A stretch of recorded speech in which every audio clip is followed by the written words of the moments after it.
Record company executives. A professor ran an experiment on how dogs and their owners' behaviour echo each other. He took 3 people from different walks of life and put their respective dogs into a sealed room, each with 12 dog biscuits. After an hour, the professor returned and appraised the first dog, which belonged to an accountant. The accountant's dog had placed 2 biscuits next to 3 biscuits and in between made a plus sign from 2 biscuits.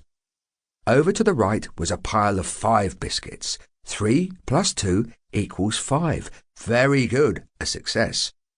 Next it was onto the civil engineer's dog, which had built a tiny A-frame bridge from his biscuits. Excellent, proves my theory. Finally, he approached the record company executive's dog, who had eaten all his biscuits, fucked the other 2 dogs, taken the rest of the day off, and on leaving, asked if there were any printed T-shirts of the event going free. No surprises there. Queen, that Bohemian Rhapsody thing, it was all right. A flash in the pan, though. They'll never last. Nice video, but yeah, that glam thing is over, finished. The dogs talking bollocks. Some of these oscillating record company people stuck their heads so far up the collective arse of Queen they could wear them as a form of hat or crown. It's a remarkable thing. There are now as many record company executives who claim to have broken Queen and seen the wonderful potential of the 6-minute Bohemian Rhapsody as there are currently people living in China. And of course none of them ever wanted to edit it. All part of the job. During their career, Queen used numerous recording studios around the world, where I spent countless hours trapped in timeless limbo. Was it exciting being one of the privileged few to be there as the band developed and recorded new songs? No, mostly it was bloody boring. And to think I passed my first year City and Guilds in mechanical engineering to hang around waiting, making tea, collecting Chinese and Indian takeaways, and feeding parking meters for a quartet of talented musicians, I was wasted. I could have been a qualified turner and fitter by now.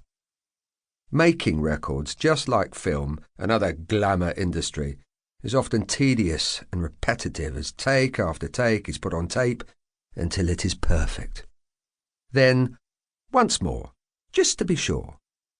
During the recording of A Night at the Opera, I was taken on as a full-time roadie for Queen and spent my days and nights commuting across London to the various studios being used. I was picking up an antique harp for Brian to play on Love of My Life from an equally ancient woman in Barnes, South London, when I thought, Queen is a rock band. Is this rock and roll? Then I listened to snippets of opera being sung in the control room, and when I heard other sections of what was to become Bohemian Rhapsody, I thought it was going to be a new intro tape for the live show. Wrong. It was a rather successful single. Various London studios were used for their different merits: live room, dead room, control room, or even recreation room. The studio with the magic feel was Psalm Studios in Brick Lane in unfashionable Whitechapel, in the East End of London. The first 24-track studio in the city was situated here in a poky basement. Despite this, Queen produced very innovative early material here. Wessex Studios was an old converted chapel in Highbury, North London, and the place where in 1976 we first witnessed punk. The Sex Pistols were also booked in and doing their early recordings when nobody really knew who they were. Johnny Rotten was sitting in the lounge area on a brown corduroy seating unit wearing a lime green mohair jumper and ripped jeans. Safety pins were inserted in every available space, and his hair was dyed a ginger hamster colour, spiked and lacquered. Despite this, he seemed a quiet, pleasant sort of bloke. He didn't snarl at me when I asked if I could change the TV channel, just shrugged and nodded. What was all this fuss about these guys? One afternoon, when Queen were working in the control room, Sid Vicious stumbled in, the worse for wear, and addressed Fred. "Have you succeeded in bringing ballet to the masses yet?" A reference to a quote Fred had made in the music press.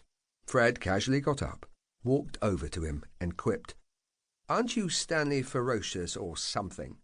Took him by the collar and threw him out. So much for the mean. To keep listening to this audiobook for free, click the link in the description.